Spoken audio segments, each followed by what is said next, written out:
Well, hello, everyone. Really good to see you again. I'm Anne-Marie Green alongside Vladimir Duthier. Vlad, you are vaxxed and relaxed, but the president would like many more people to feel the way you do. And he's hoping to hit a major goal by the 4th of July. Yeah, so, remember I did that piece for CBS this morning where I went all around New York City getting all the free stuff by, flashing my Vax card?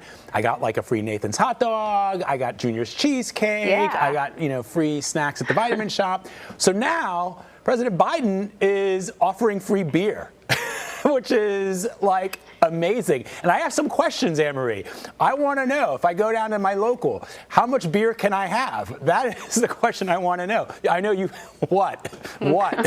Now. It's free. Gimme.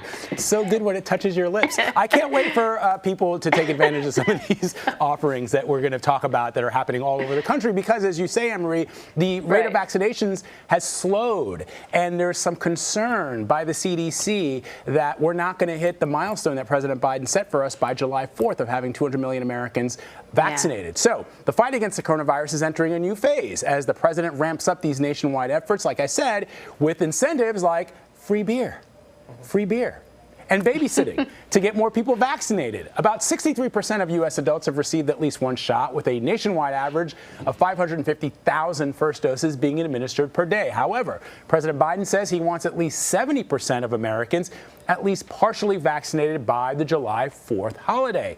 CDC Director Rochelle Walensky spoke earlier on CBS this morning about the White House's latest vaccine push. June is going to be the month of weddings and the month of vaccination. So I'm really excited for the month of campaigning for vaccination ahead. And, I think we need to understand that people may have not gotten vaccinated to date for various reasons. It may not have been easy. It may not have been convenient. They may not have had the incentive that they wanted or needed. Or they may have questions about the science and how quickly we were able to get 3 safe and effective vaccines. So really what this month is going to be about is meeting people where they are, understanding what they need in order to get vaccinated, the information that they need, the resources that they need, the access that they need.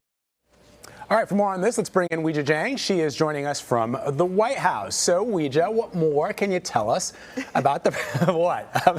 I've already talked about the stuff that I'm interested in, but what more can you tell us about the president's plan of getting 70% of Americans vaccinated by the 4th? Good morning, Vlad and Anne-Marie. I can tell you right now that there's not going to be a keg party, Vlad. I'm sorry to inform you. It's not free beers for everybody, plural. You get 1 beer, and you have to be 21 or older. And, Anheuser-Busch is offering this only if the U.S. reaches that goal that the president has set by July 4th. To hit 70% of American adults at least partially vaccinated. And then you're going to upload a selfie of yourself and you'll get your 1 beer. There's plenty of other incentives. There are other incentives too, though, as you mentioned, because the White House is partnering up with several different companies to try to encourage people to get out there and get their shots. For example, if you get your doses at CVS, you could win tickets for a free cruise or even go to the Super Bowl. Fans who get vaccinated at Major League Baseball games could also get free tickets. Of course, there's the beer. And then there's other items like free daycare, which is a big one for parents who might not have the time or means to take time out of their day when they're working. But he did announce that 4 of the country's biggest daycare providers will offer free drop-in childcare for parents who want to go out and get their shots. Now, of course, this all-out effort comes amid concerns, as you mentioned, guys, that the average daily vaccination rate is just over 1 million doses a day. And that's down from the mid-April peak of about 3.3 million doses. And this campaign could be especially important in the South, which has lagged behind in getting those shots into arms. For example, 6 southern states have less than 1/3 of their overall population fully vaccinated. And so the president knows that there's work to do. He talked about this extensively yesterday. And the problem is that it might not just be convenience and finding time, like Dr. Walensky just mentioned. You have to wonder how much of this is still vaccine hesitancy because people don't trust the science and they don't believe that it's effective. And that's I don't know how much beer it's going to take to. I'm not going to go there. I'm just going to say that we don't know, right, exactly why the holdouts are still holding out. And so that's why they are launching this big effort, this big educational and outreach campaign as well to try to ease those concerns. I think you make a good point that there are, various components. And Vlad, while you were away, we talked about this, but it was a topic that you had suggested, the sort of 4 different groups of people who have not gotten around to getting the vaccine. And for some people who just, it's just not at the top of their agenda, certainly a free beer. And as I understand it, you can get not 1 but 2 donuts from, I think it's Krispy Kreme, if you want more than, your fair share of incentives, Vlad.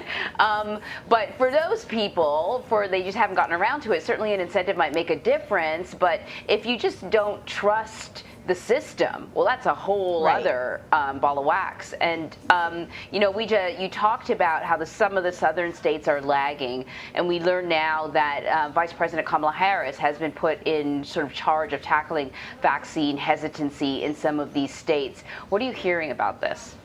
Well, we know that she is going to lead a tour over the next few weeks where not only her, but several other administration officials, including the president, are going to be out in the local communities, visiting different states, especially in the South, to try to convince people to get their shots and try to relay the message that they've been sending for months now, that this is the only way to protect yourself and others, especially as we get into those colder months when people are going to be inside again. And so there are about 4 weeks left until July 4th, which is the president's self-imposed deadline to hit these markers, and we'll have to see if he's able to accomplish that, because again, the number of vaccinations continues to dwindle every day.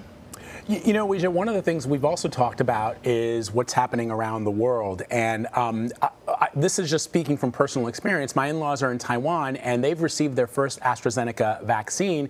But now, because of vaccine shortages in that country and in many other countries, they're not even sure, they haven't been able to schedule yet their second vaccine because Taiwan is not sure if they will have enough to vaccinate their own citizens. And this comes, of course, after Taiwan was sort of lauded as a country that had done very well in preventing the spread of coronavirus. And now we're seeing a spike there. We've seen the spikes in India. We know what's happening on the African continent, that many countries there are not able to receive vaccines. So it's interesting that the United States has this vaccine hesitancy where the rest of the world is crying out for vaccines. And the president has put forth some plans to offer vaccines to countries that don't have them. But what are you hearing about the donation of extra vaccines to some of those countries that might be struggling?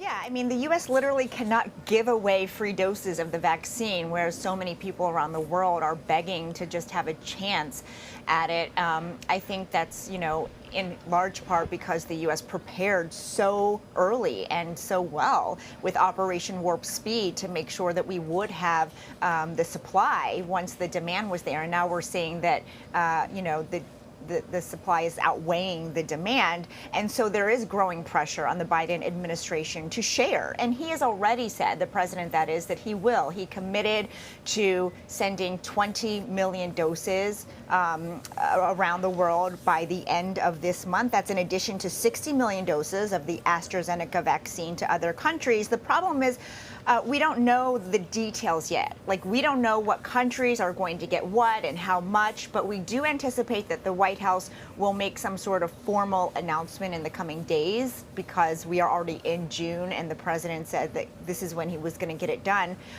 Because he says, look, it's not just about vaccinating Americans to keep Americans safe, but, people are going to be traveling again. And of course, there is an obligation to help the rest of the world. And so the burden right now is on the administration to figure out exactly how they are going to do their part to help people elsewhere.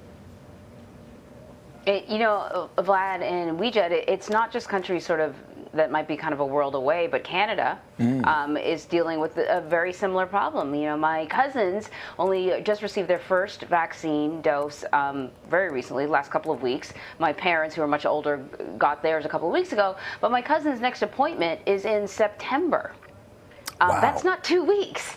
And you know, one of the things to sort of consider is also the economic impact. There's a tremendous amount of trade between the U.S. and Canada and Mexico and the U.S., these neighbors, and the coronavirus has severely limited business because, you know, a lot of areas are still on lockdown. And so, yeah, you can't solve a pandemic without kind of a global outlook on the remedy. You can't sort of do it by yourself. But right. I go off on a tangent. Meanwhile, well, you know, President Biden is set to hold.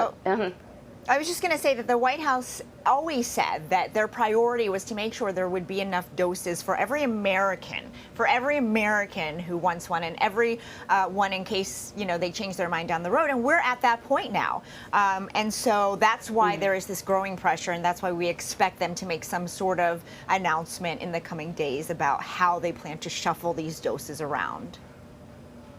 Yeah, I think especially when you have perhaps vaccines that are available, but they're actually not approved here in this country, but they are approved for use in other countries like the AstraZeneca. If they're not going to be used, then you might as well see who else is in need, you know? Right. So let's talk about this other topic, though. President Biden is set to hold another round of talks with Republican Senator Shelley Moore Capito tomorrow, of course, to talk about infrastructure. They talked yesterday. Were there any major breakthroughs after yesterday's talk? So they talked here at the White House for about an hour or so, and both sides issued very polite readouts, details about their meeting. The president saying that it was very constructive conversation and that he looks forward to continuing it. Senator Capito said, you know, something of the same sort, that she was encouraged by what they talked about. It doesn't seem like there were any big breakthroughs, though, because we would have heard about them. In fact, I think that the opposite might be true. Reportedly, they are still very far apart in how much money to put into this bill and how to pay for it, not to mention what measures should be in it. But we do know they are connecting again tomorrow. Now, the president is in Rehoboth Beach with the First Lady, who is celebrating her 70th birthday. So it will likely be on the phone unless Capito decides to head down to the beach. But I think we have to be pretty cautious about a deal at this point, because someone has to give. It doesn't look like anyone is willing to do that. And so at some point they might have to walk away. But the president has, you know, said so many times that this is imperative. So the question is whether, you know, looking to the next chapter, if he'll have enough Democratic supports if they decide to try to do it alone without any Republicans. All right. Well, we're all watching with our fingers crossed. Weijia Jiang, thank you. Thank you.